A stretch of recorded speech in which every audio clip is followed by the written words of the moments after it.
दोस्तों स्वागत करते हैं आप सभी का। हम लेकर आए हैं देश और दुनिया की तमाम ऐसी खबरें जिसका सीधा असर आपकी जिंदगी पर पड़ता है, इसलिए वीडियो को अंत तक जरूर देखें। दोस्तों खबरों का सिलसिला शुरू करें उससे पहले जान लेते हैं महामारी के नए अपडेट्स को। अभी तक भारत में संक्रमित मरीजों की संख्या 11,88,892 पहुँच गई है, जबकि एक्टिव केसों की संख्या 4,11,371 है। वहीं अच्छी बात यह है कि 7,48,373 मरीज ठीक होकर घर जा चुके हैं, पर दुख की बात यह है कि 28,743 मरीजों ने दम तोड़ दिया है। वहीं बात करें हम महाराष्ट्र की, जहां पर सबसे अधिक मामले हैं, वहां 3,27,031 मामले हो गए हैं। तमिलनाडु दूसरे नंबर पर बना हुआ है, जहां पर 1,80,643 मामले हो गए हैं। वहीं दिल्ली तीसरे नंबर पर है, जहां 1,25,096 मामले हैं, जबकि कर्नाटक चौथे नंबर पर है और वहां 71,069 मामले हो गए हैं। और दोस्तों इसी के साथ बढ़ते हैं आज की पहली और बड़ी खबर की तरफ। आज की पहली और बड़ी खबर जो निकल कर आ रही कि महंगाई ने तोड़ी जनता की कमर, मंडियों में आसमान छू रहे हैं सब्जियों के दाम।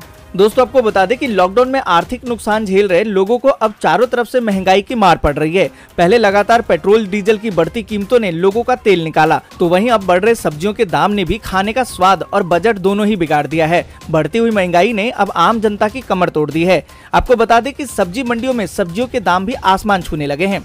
दोस्तों आपको बता दें कि सब्जी मंडी की बात करें तो यहाँ सब्जियों के दाम दुगने से भी ज्यादा बढ़ गए हैं। जहाँ पहले टमाटर 10 से 20 रुपए किलो मिलते थे, वहीं टमाटर अब 40 से 50 रुपए किलो पहुँच गए हैं और वहीं अन्य सब्जियां भी दुगने दामों पर बिक रही है। आपको बता दें कि बढ़ रही सब्जियों के दाम ने अब लोगों के खाने का स्वाद बिगाड़ दिया है और साथ ही लोगों के बजट को भी बिगाड़ रहा है। दोस्तों आपको बता दें कि गृहिणियों का कहना है कि सब्जियों के दाम हर रोज बढ़ रहे हैं और इसका सीधा नुकसान गरीब परिवारों को हो रहा है। और दोस्तों आपको बता दें कि सब्जी विक्रेता भी सब्जी के बढ़ रहे दामों को लेकर चिंतित हैं, क्योंकि उनकी सब्जी की बिक्री पहले के मुकाबले काफी कम हो गई है। सब्जी विक्रेताओं की माने तो सब्जियों के दाम सब्जी की कम आवक और पेट्रोल डीजल के बढ़ते दामों के कारण बढ़ रही है। दोस्तों यहाँ हम आपसे पूछना चाहेंगे कि आपके राज्य में या आपके गाँव में या आपके शहरों में सब्जी के दाम क्या चल रहे हैं, कमेंट करके जरूर बताइएगा। और दोस्तों आगे बढ़े उससे पहले वीडियो को लाइक और शेयर जरूर कर दें, क्योंकि आपका एक छोटा सा लाइक हमारी मेहनत का फल होता है। और इसी के साथ बढ़ते हैं अगली बड़ी खबर की तरफ। अगली बड़ी खबर जो निकल कर आ रही कि 72 लाख लोगों के काम की है खबर, राशन के लिए अब नहीं लगानी पड़ेगी लाइन। दोस्तों आपको बता दें कि अब घर घर राशन पहुंचेगा। दिल्ली सरकार की कैबिनेट ने मुख्यमंत्री घर घर राशन योजना को हरी झंडी दे दी है। घर घर राशन योजना के लागू होने पर लोगों के घर पर अब राशन भिजवाया जाएगा, यानी कि अब दिल्ली के लोगों को दुकानों पर कतार लगाने की जरूरत नहीं पड़ेगी। दोस्तों आपको बता दें कि इस योजना से दिल्ली में हर महीने लगभग 72 लाख लोगों को राशन का फायदा मिलेगा, जो फिलहाल राशन लेते हैं। जिस दिन दिल्ली सरकार की मुख्यमंत्री घर घर राशन योजना शुरू होगी, उसी दिन दिल्ली में केंद्र सरकार की one nation one ration card योजना को भी लागू कर दिया जाएगा। दोस्तों आपको बता दें कि दिल्ली सरकार के मुताबिक दिल्ली वालों को विकल्प दिया जाएगा, राशन की दुकान पर जाएंगे या फिर घर में होम डिलीवरी लेंगे। होम डिलीवरी में गेहूं की जगह आटा दिया जाएगा। सरकार के मुताबिक यह योजना 6 से 7 महीने में शुरू होने की उम्मीद है। दोस्तों आपको बता दें कि सीएम अरविंद केजरीवाल ने ट्वीट किया कि आज कैबिनेट ने मुख्यमंत्री घर घर राशन योजना पारित की है। इसके लागू होने पर लोगों के घर में राशन भिजवाया जाएगा, उन्हें राशन की दुकान पर अब नहीं जाना पड़ेगा। ये बहुत ही क्रांतिकारी कदम है। वर्षों से हमारा सपना था कि गरीब को इज्जत से राशन मिले और आज वो पूरा हो गया। दोस्तों आपको बता दें कि ये योजना अभी दिल्ली में शुरू हुई है। आप क्या चाहते हैं कि ऐसी योजना पूरे भारत में शुरू होनी चाहिए कि नहीं होनी चाहिए? आप अपनी राय कमेंट करके जरूर बताएं। और इसी के साथ दोस्तों बढ़ते हैं अगली बड़ी खबर की तरफ। अगली बड़ी खबर जो निकल कर आ रही कि इस साल नहीं होगी अमरनाथ यात्रा, महामारी की वजह से लिया गया है ये बड़ा फैसला। जी हाँ दोस्तों आपको बता दें कि जम्मू कश्मीर से अमरनाथ यात्रा को लेकर बड़ी खबर आई है। इस साल महामारी की वजह से अमरनाथ यात्रा को रद्द कर दिया गया है। आपको बता दें कि भगवान शिव की पवित्र गदा और 10 नामी अखाड़ा के मुख्य पुजारी दीपेंद्र गिरी 3 अगस्त को श्रवण पूर्णिमा पर पवित्र गुफा में छड़ी मुबारक यात्रा निकालेंगे और पूजा भी करेंगे। मंगलवार को जम्मू कश्मीर के राज्यपाल जीसी मुर्मू के अध्यक्षता में अमरनाथ श्राइन बोर्ड की बैठक हुई, जिसमें ये फैसला किया गया। दोस्तों आपको बता दें कि पिछले बुधवार को जम्मू कश्मीर उच्च न्यायालय ने श्री अमरनाथ श्राइन बोर्ड को महामारी के खतरे को ध्यान में रखते हुए गुफा मंदिर के लिए वार्षिक तीर्थ यात्रा पर तत्काल निर्णय लेने को कहा था। और इसी के साथ दोस्तों बढ़ते हैं अगली बड़ी खबर की तरफ। अगली बड़ी खबर जो निकल कर आ रही है उत्तर प्रदेश के बलिया जिले में 26 जुलाई तक बढ़ाया गया है लॉकडाउन। जी हाँ दोस्तों आपको बता दें कि उत्तर प्रदेश के बलिया जिला प्रशासन ने जिला मुख्यालय तथा आसपास के शहरी क्षेत्रों में लॉकडाउन 26 जुलाई तक बढ़ा दिया है। इसका मुख्य उद्देश्य जिले में महामारी के प्रसार को रोकना है। आपको बता दें कि जिला अधिकारी हरि प्रताप शाही ने बताया कि बलिया शहर और आसपास के क्षेत्रों में आए दिन बड़ी संख्या में महामारी संक्रमण के मरीज मिल रहे हैं तथा निषिद्ध क्षेत्रों की संख्या भी जिले में अब 50 हो गई है। इसको देखते हुए जिला मुख्यालय और आसपास के शहरी क्षेत्रों में 26 जुलाई तक लॉकडाउन की अवधि बढ़ा दी गई है। उन्होंने बताया कि इसके लिए जिले में 21 जुलाई तक लॉकडाउन लगाया गया था। इसके अलावा जिले के रसरा तहसील मुख्यालय पर भी 23 जुलाई तक लॉकडाउन घोषित कर दिया गया है। और इसी के साथ दोस्तों बढ़ते अगली बड़ी खबर की तरफ। अगली बड़ी खबर जो निकल कर आ रही है कि घर बैठे आपका पैन कार्ड बताएगा सब कुछ, जाने की इनकम टैक्स से नोटिस आएगा या नहीं आएगा। दोस्तों आपको बता दें कि अगर आपने अभी तक वित्त वर्ष 2020-21 के लिए अपने टैक्स इन्वेस्टमेंट प्रूफ को जमा नहीं किया है तो उसके लिए आपके पास अभी भी 31 जुलाई तक का समय है। अगर 31 जुलाई तक आपने टैक्स इन्वेस्टमेंट प्रूफ जमा नहीं किए तो अगले वित्त वर्ष में आपका ज्यादा टैक्स कटेगा। और साथ ही अगर पिछले वित्त वर्ष के लिए कोई इन्वेस्टमेंट करना चाहते हैं तो 31 जुलाई तक कर लें। खासकर ITI फाइल करने वालों को सावधान रहने की जरूरत है, क्योंकि आयकर विभाग लगातार टैक्स न भरने वालों की स्क्रूटनी करता रहता है और उनके खिलाफ नोटिस जारी करता रहता है। ऐसे में अगर आपको ये पता करना है कि आपको ITR का नोटिस आएगा या नहीं, इसके लिए आप अपने पैन कार्ड का इस्तेमाल कर सकते हैं। आपको बता दें कि 10 अंक का पैन नंबर आपकी टैक्स प्रोफाइल के बारे में सब कुछ बता सकता है। केंद्र सरकार का कर विभाग भी आपके पैन नंबर की मदद से आपका टैक्स प्रोफाइल चेक करता है। इससे पता लग जाता है कि आपका इनकम टैक्स रिटर्न फाइल हुआ है या नहीं। इसके बाद सरकार आपकी आमदनी और टैक्स के बारे में पता लगाती है। सरकार इस कदम से ये सुनिश्चित करती है कि कहीं आप टैक्स चोरी तो नहीं कर रहे हैं। दोस्तों अगर आप भी अपना टैक्स प्रोफाइल चेक करना चाहते हैं तो सबसे पहले आपको आयकर विभाग की वेबसाइट पर जाना होगा। यहाँ पर आप चेक कर सकते हैं कि आपके वित्त वर्ष में दाखिल किए गए रिटर्न प्रोसेस हुआ है या नहीं। इनकम टैक्स के नियमों के अनुसार सभी को आयकर रिटर्न फाइल करना चाहिए। यदि आयकर विभाग के रिकॉर्ड में इसका स्टेटस पेंडिंग है तो इनकम टैक्स विभाग आपको नोटिस भेज सकता है।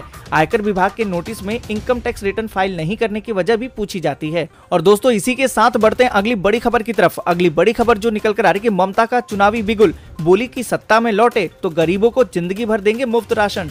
दोस्तों आपको बता दें कि पश्चिम बंगाल की मुख्यमंत्री ममता बनर्जी ने मंगलवार को एक वर्चुअल रैली को संबोधित किया। रैली में उन्होंने मुफ्त राशन से लेकर महामारी और चुनाव से लेकर CAA, NPR तक की बात कही। ममता बनर्जी ने कहा कि 2021 में तृणमूल कांग्रेस पार्टी अगर सत्ता में आती है तो गरीबों को पूरी जिंदगी मुफ्त में राशन दिया जाएगा। मुख्यमंत्री ने इसे अपना वादा बताया। दोस्तों आपको बता दें कि ममता बनर्जी ने वर्चुअल रैली में कहा कि हम लोगों को लॉकडाउन के पहले से ही फ्री राशन दे रहे हैं। 10 करोड़ लोगों को फ्री राशन दिया जा रहा है। इतना ही नहीं, जून 2021 तक हम इसे देते रहेंगे।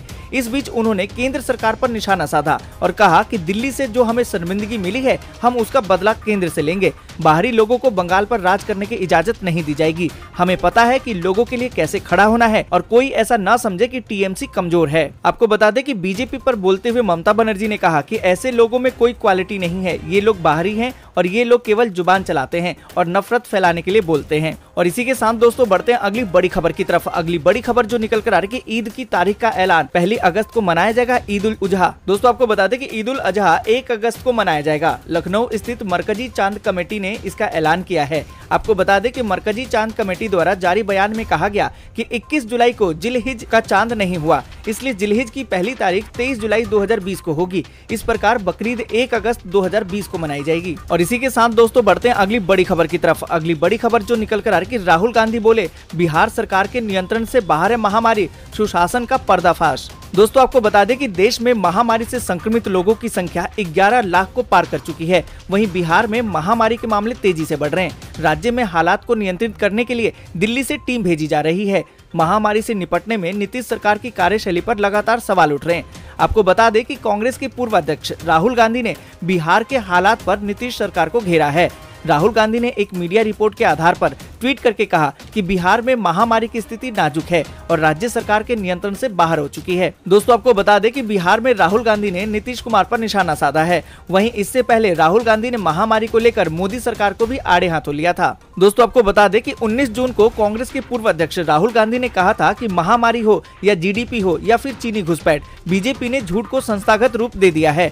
बीजेपी राष्ट्रीय महत्व के इन सभी मुद्दों पर झूठ बोल रही है। और दोस्तों इसी के साथ बढ़ते हैं अगली बड़ी खबर की तरफ। अगली बड़ी खबर जो निकल कर आ रही है कि महामारी वैक्सीन का कोई लॉन्ग टर्म साइड इफेक्ट नहीं होगा, ऑक्सफोर्ड के प्रोफेसर ने दिया ये जवाब। दोस्तों आपको बता दें कि महामारी से मुकाबले में पूरी दुनिया की नजर वैक्सीन पर टिकी हुई है। जब तक महामारी की वैक्सीन नहीं बनती तब तक महामारी से मुकाबला संभव नहीं है। ऐसे में ऑक्सफोर्ड यूनिवर्सिटी से एक अच्छी खबर सामने आई है। वहाँ इस वैक्सीन पर ह्यूमन ट्रायल चल रहा है और ट्रायल में बेहतर रिजल्ट सामने आया है। भारत में भी ऑक्सफोर्ड यूनिवर्सिटी की इस वैक्सीन का प्रोडक्शन किया जाएगा। दोस्तों आपको बता दें कि ऑक्सफोर्ड यूनिवर्सिटी के डायरेक्टर एंड्रयू पोलार्ड ने बताया कि एंटीबॉडी रिस्पॉन्स से पता चलता है कि ये वैक्सीन काफी कारगर है। उन्होंने कहा कि ट्रायल में सफलता नजर आने के बावजूद अब हमें इसके प्रूफ की जरूरत है कि ये वैक्सीन महामारी से बचा सकती है। पोलार्ड ने बताया कि अब इस वैक्सीन का ट्रायल अलग अलग लोगों पर किया जाएगा और आंकलन किया जाएगा कि दूसरे लोगों पर इसका कैसा असर दिखाई देता है। दोस्तों आपको बता दें कि एंड्रयू पोलार्ड से पूछा गया कि महामारी वैक्सीन का कोई लॉन्ग टर्म साइड इफेक्ट तो नहीं होगा? अगर आप लोग इतनी तेजी से काम कर रहे हैं तो उससे वैक्सीन की क्वालिटी पर असर तो नहीं पड़ेगा? इसके जवाब में उन्होंने कहा, वैक्सीन बनाने का कोई शॉर्टकट तरीका नहीं है। क्लिनिकल ट्रायल अब भी उसी प्रक्रिया के तहत किया जा रहा है जैसे सामान्य दिनों में वैक्सीन बनाते समय किया जाता है, इसलिए क्वालिटी पर कोई असर पड़ने वाला नहीं है। और इसी के साथ दोस्तों बढ़ते हैं अगली बड़ी खबर की तरफ। दिल्ली एनसीआर में झमाझम बारिश से जल भराव, आम जाम से जूझ रहे हैं लोग। दोस्तों आपको बता दें कि दिल्ली एनसीआर के कई इलाकों में मंगलवार को दोपहर में अचानक मौसम का मिजाज बदल गया। इससे कहीं तेज तो कहीं धीमी बारिश हुई। मौसम विभाग का कहना है कि अभी दिल्ली का मौसम 2-3 दिन कमोबेश ऐसा ही बना रहेगा। अधिकतम और न्यूनतम तापमान भी कम रहेगा। वहीं दिल्ली में बारिश के बाद सड़कों पर पानी भरा हुआ है, जिससे कि वाहन रेंग रेंग कर चलने के लिए मजबूर हैं। नोएडा, गुरुग्राम, फरीदाबाद, गाजियाबाद समेत एनसीआर के अन्य शहरों में मंगलवार को ठीक ठाक बारिश हुई और बारिश का यह दौर ऐसे ही आगे जारी रहने की संभावना है। इसी के साथ दोस्तों आपको बता दें कि उत्तराखंड के 5 जिलों में भारी से बहुत भारी बारिश को लेकर मौसम विभाग ने रेड अलर्ट जारी कर दिया है। उत्तरकाशी, रुद्रप्रयाग, चमोली, पिथौरागढ़ और बागेश्वर में बहुत भारी बारिश की आशंका है। यहाँ मौसम विभाग ने आपदा के लिहाज से प्रशासन को अलर्ट रहने की सलाह दी है। वहीं देहरादून, हरिद्वार, टिहरी और पौड़ी जिले में भी आज और कल भारी बारिश की संभावना है। इसके अलावा प्रदेश के कुछ इलाकों में आकाशीय बिजली गिरने की भी संभावनाएं हो सकती हैं। और इसी के साथ दोस्तों बढ़ते हैं अगली बड़ी खबर की तरफ। अगली बड़ी खबर जो निकल कर आ रही है कि सरकार ने चीनी कंपनियों से ऐप पर लगाए गए प्रतिबंध के आदेश का कड़ाई से पालन करने को कहा। दोस्तों आपको बता दें कि सरकार ने चीनी कंपनियों के 59 ऐप पर पाबंदी लगाने के बाद मंगलवार को उन्हें इस आदेश का कड़ाई से पालन करने को कहा और उल्लंघन करने पर सख्त कार्रवाई की चेतावनी दे दी। आधिकारिक सूत्रों के अनुसार आदेश का किसी भी तरीके से उल्लंघन करने पर कड़ी कार्रवाई की चेतावनी दी गई है। दोस्तों आपको बता दें कि सरकार ने 29 जून को चीन से संबंधित टिकटॉक, कैम स्कैनर और यूसी ब्राउजर समेत 59 ऐप पर पाबंदी लगा दी थी। सरकार का कहना था कि ये ऐप देश की संप्रभुता, अखंडता और सुरक्षा के लिए खतरा है। आपको बता दें कि सूचना प्रौद्योगिकी मंत्रालय ने इन सभी कंपनियों को पत्र लिखकर आगाह किया कि इन प्रतिबंधित ऐप का किसी भी रूप से सीधे या परोक्ष रूप से उपलब्धता और परिचालन जारी रहना न केवल अवैध है बल्कि सूचना प्रौद्योगिकी कानून और अन्य संबंधित प्रावधान के तहत दंडनीय अपराध है। और इसी के साथ दोस्तों बढ़ते हैं अगली बड़ी खबर की तरफ। अगली बड़ी खबर जो निकल कर आ रही है कि अगले साल ममता बनर्जी नहीं ले पाएंगी मुख्यमंत्री पद की शपथ। पश्चिम बंगाल भाजपा अध्यक्ष का बड़ा बयान। दोस्तों आपको बता दें कि पश्चिम बंगाल में भारतीय जनता पार्टी यानी कि बीजेपी के प्रदेश अध्यक्ष दिलीप घोष ने कहा कि ममता बनर्जी को बीजेपी से डर लगता है।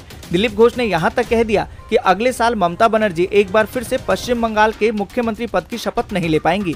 अगले साल पश्चिम बंगाल में विधानसभा चुनाव होने वाले हैं और दिलीप घोष का ये बयान एक तरह से ममता बनर्जी को विधानसभा चुनाव के लिए सीधी चुनौती के तौर पर देखा जा रहा है। दोस्तों आपको बता दें कि दिलीप घोष ने यहाँ तक कहा कि ममता बनर्जी दूसरी पार्टी के नेताओं से अपील कर रही हैं कि वे उनकी पार्टी तृणमूल कांग्रेस में शामिल हो, लेकिन कोई भी उनकी पार्टी में शामिल नहीं हो रहा है। दिलीप घोष ने कहा कि मंगलवार को ममता बनर्जी ने जो भाषण दिया है उस भाषण के 95% हिस्से में सिर्फ भारतीय जनता पार्टी का जिक्र किया गया है, जिसका मतलब है कि ममता बनर्जी भारतीय जनता पार्टी से डर गई हैं। और इसी के साथ दोस्तों बढ़ते हैं अगली बड़ी खबर की तरफ। अगली बड़ी खबर जो निकल कर आ रही है कि चीन को सताने लगा है डर, भारत लगा सकता है 7 कंपनियों पर प्रतिबंध। दोस्तों आपको बता दें कि भारत को सीमा पर चुनौती देने की गलती के बाद चारों खाने चित पड़े चीन को अब डर सता रहा है कि भारत उसकी 7 बड़ी कंपनियों पर प्रतिबंध लगा सकता है। चीन की सरकार के प्रोपोगंडा अखबार ग्लोबल टाइम्स के हवाले से कहा गया है कि भारत अगर उसकी 7 कंपनियों पर प्रतिबंध लगाता है तो इससे भारतीय अर्थव्यवस्था पर बुरा असर पड़ेगा और साथ ही भारतीय ग्राहकों पर भी इसकी मार पड़ेगी।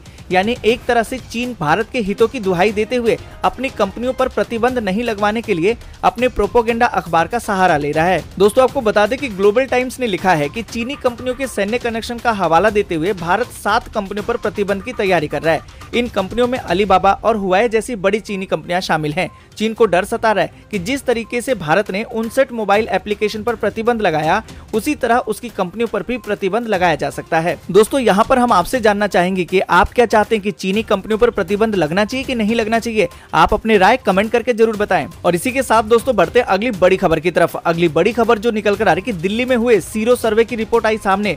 24% आबादी हुई संक्रमित, अधिकतर केस बिना लक्षण वाले। दोस्तों आपको बता दें कि दिल्ली में 27 जून से लेकर 10 जुलाई तक किए गए सीरो सर्वे अध्ययन की रिपोर्ट आ गई है। इस रिपोर्ट में खुलासा हुआ है कि दिल्ली की लगभग 1/4 आबादी महामारी संक्रमित हो चुकी है। रिपोर्ट के अनुसार इसमें 23.48% लोगों में महामारी की एंटीबॉडी मिली है। इसका मतलब ये हुआ कि राजधानी की करीबन 24% आबादी महामारी से संक्रमित हो चुकी है। हालांकि इसमें बड़ी बात ये है कि इसमें से अधिकतर लोग बिना लक्षण वाले हैं। आपको बता दें कि दिल्ली में सीरोलॉजी टेस्ट में उन लोगों को ही शामिल किया गया था जिनमें कोई लक्षण नहीं थे। इनमें अलग अलग उम्र के और इलाके के लोगों को शामिल किया गया था। दिल्ली के सभी 11 जिलों में कुल 21,387 सैंपल एकत्रित किए गए थे। सभी सैंपल को national centre for disease control को भेज दिया गया था। एनसीडीसी ने सैंपल की जाँच करने के बाद ये रिपोर्ट सौंपी है। सर्वे की शुरुआत कंटेनमेंट जोन से हुई थी और इसके बाद धीरे धीरे सभी जिलों में इनको किया गया। दोस्तों आज के लिए बस इतना ही। वीडियो को लाइक और शेयर जरूर कर दें। अगर अभी तक आपने चैनल को सब्सक्राइब नहीं किया है तो सब्सक्राइब करें, बेल के आइकन को दबाएं। ऑल